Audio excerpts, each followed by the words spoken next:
2023 presidential candidate of the Labour Party, Mr. Peter Obi, has described the tragic death of children from the Ibadan Christmas party as evidence of a systematic failure in Nigeria. Obi said the fatal outcome of the event exposed the harsh realities in the country where children out of inequalities are exposed to such danger, scrambling for mere Christmas gifts. The Labour Party presidential candidate who said the news was devastating, maintained that leaders at all levels must prioritize policies that address poverty to foretell any such outcome in the future. Obi, in a statement on Wednesday night on his X handle, lamented that the devastating news of innocent children reportedly trampled on death during a Christmas celebration in Ibadan is both heart-wrenching and a stark reflection of the systematic failures that plague our nation today. This tragedy, which occurred during what should have been a moment of joy, highlights the harsh realities of our society. A country where the scramble for basics needs such as foods, drinks, and small gifts often leads to unimaginable sorrow. We recall that no fewer than 35 children lost their lives during a stampede which occurred at the ill-fated children's festive party in Ibadan. This tragedy struck at the Islamic High School in Bashorun, Ibadan, where a stampede occurred during a children's Christmas party organized by Queen Naomi Silikunola Ogunwusi, the former wife of the Oni of Ife, was a key organizer of the tragic children's festive party. I am sorry if I did not pronounce that name rightly, but I hope my information was passed rightly. Yes. Well, I don't know if you're aware about the situation about the stampede that claimed the lives of 35 children during the Christmas party. But quickly, I'd love to get your thoughts about this. Do you agree with Obi that this is actually an evidence of systematic failure in the country? 1000%. I agree with Peter Obi 1000%, and I have to commend him. I think Peter Obi have been doing something consistently. His response to situations that beset Nigerians every step of the way is commendable, and he is a worthy statesman. It is sad that this is happening. I didn't get to, maybe because of my activities, I didn't really get this story, you know, when it happened. But I read it last night. It is sad, very sad. You know, all kind of imaginations ran through, you know, my mind, and I was just wondering, this is systemic failure in the first place. If you want to, for the organizers, what were the safety measures they did put in place? Now, what kind of place do you stay to organize children's party? Because, you know, from our experience in this country, we know that when a party that has to do with children must be conducted in the open. Yes.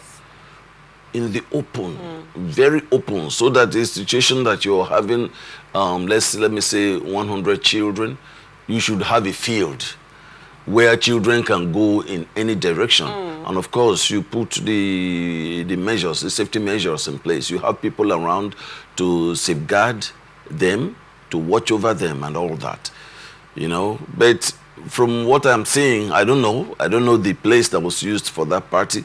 I don't know if it was a bit enclosed, and the capacity of that facility. With the capacity, I'm not so sure about the location. Yes. But with the number of people, the crowd that was there, the capacity was a really small one. Yes. Because those kids were scrambling for these gifts.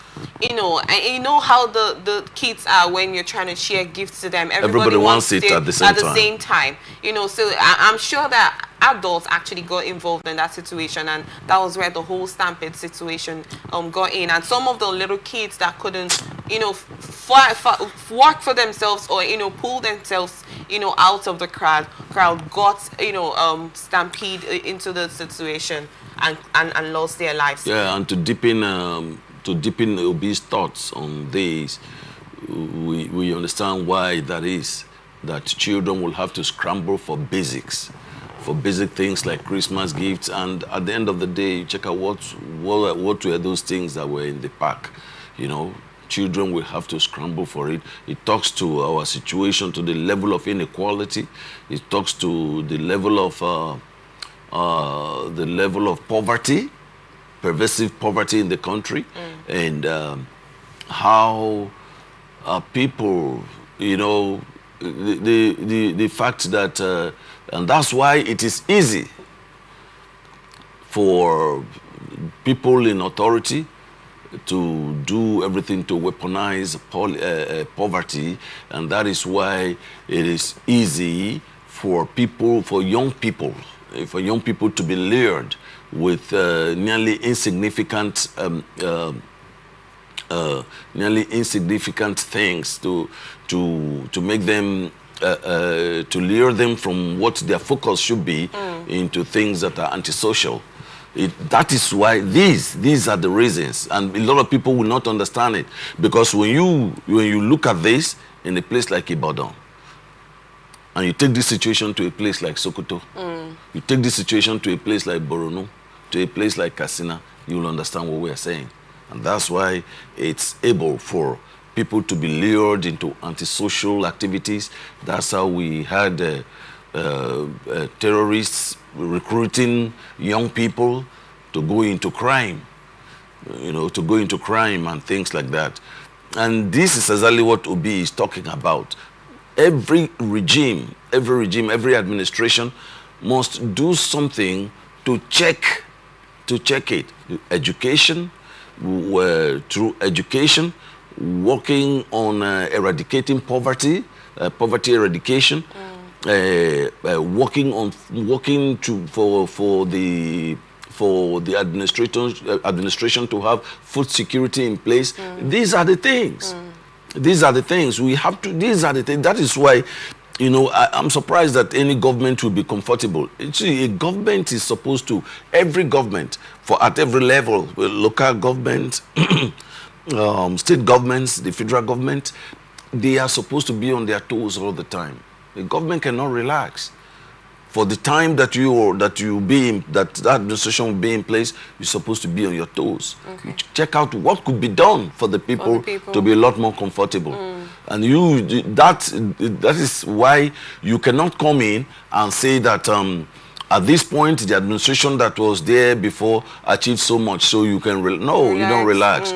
You must do everything to bring about an improvement on what have been achieved earlier on. Okay, I wanted to ask you, what's your thoughts about the current administration? Well, let me give a quick thought about the scenario that occurred in front of me. I was in an open space in an events place, and I encountered something that was really heartbreaking. I saw these kids that, excuse me, that came to this location to to look for food. Okay. You know, and then these kids were actually, lots of them, they were about like 20, 25. And what they do is they just stand and watch for any guest that is done with their food, and then they take the plates and make sure that plate is very empty, even though it's with little crumbs, little grains of rice and the bone and whatnot, and pour it in a bag. You know, they keep doing that. So at some point, some of them actually started helping the caterers to pack their plates so they could get some food, the leftovers. You know, it was just a thing of concern, and I'm like, if this is actually happening in this location, imagine how much it is in the country as a whole. But I wanted to get your thoughts about this. What do you think this administration has actually done, you know, to curb this situation, especially this one that's happened in Oyo State? Because I'm sure that it's similar situation of the one I saw that caused this stampede. You know, maybe those children wanted to make sure that they actually got that to feed for that day. We really don't know what was the hamper that was being shared in Oyo State, in Ibadan. You know, but I'm sure that they were really making sure that, oh, let me have food I could eat for this day, and then this caused this whole chaos of dearth and all of that. But I want to get your thoughts about the situation. What has this administration done to curb this hunger and hardship in the country?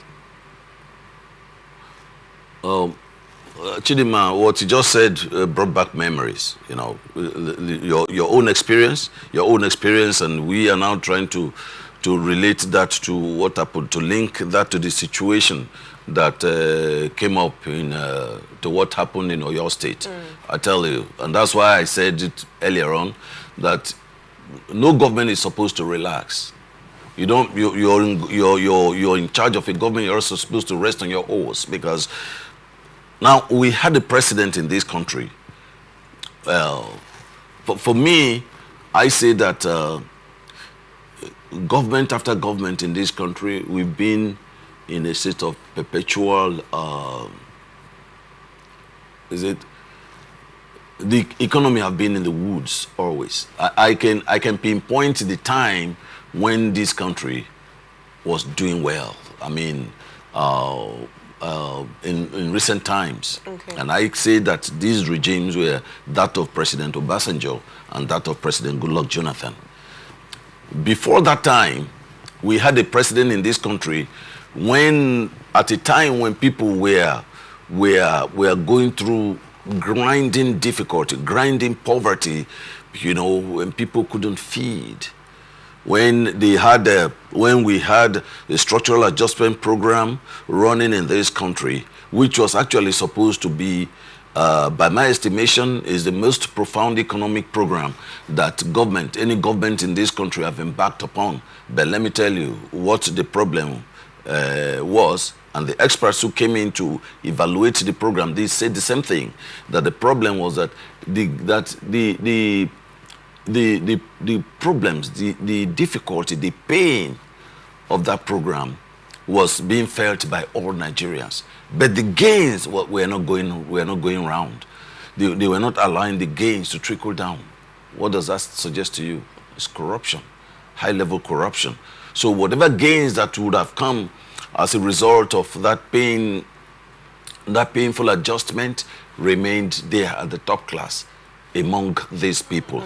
And it was just frittered away. So the people were in this pain, but they cannot see the gain. And the idea is, look, we are going to do some bit of structural adjustment. We do this for a while, and then when the gains accumulate, we will let it trickle down, and the people can have a good time. Okay. You know, but that didn't happen.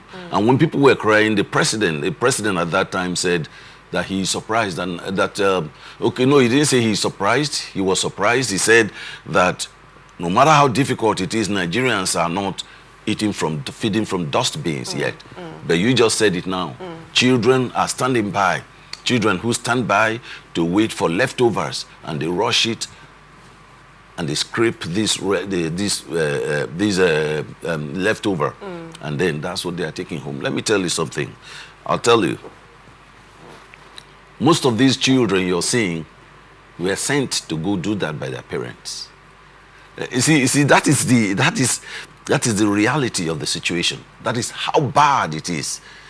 Most of the children you saw standing by, they were standing by to do that because they were sent by their parents.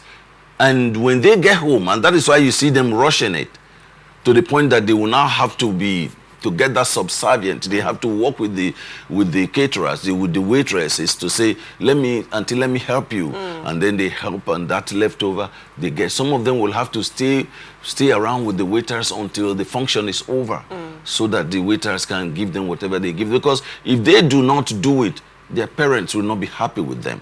Maybe their parents saw the one that the other person's child brought the other weekend when there was a function, and said, why don't you follow your friends? You saw what they came up with.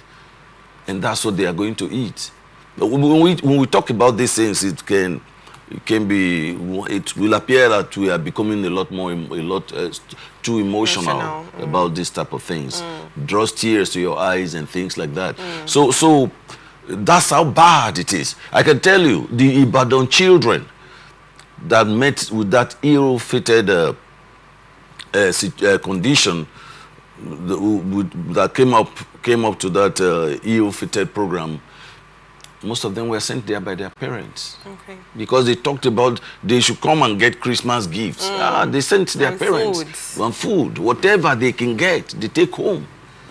So Some do of you them think didn't go the back. police actually did right by arresting Naomi, the former wife of Oyo State? They did the right thing, arresting her. Why do you think that I'll was the say right that. thing I to say it do? is the right thing because now the police will be able to ask her basic questions.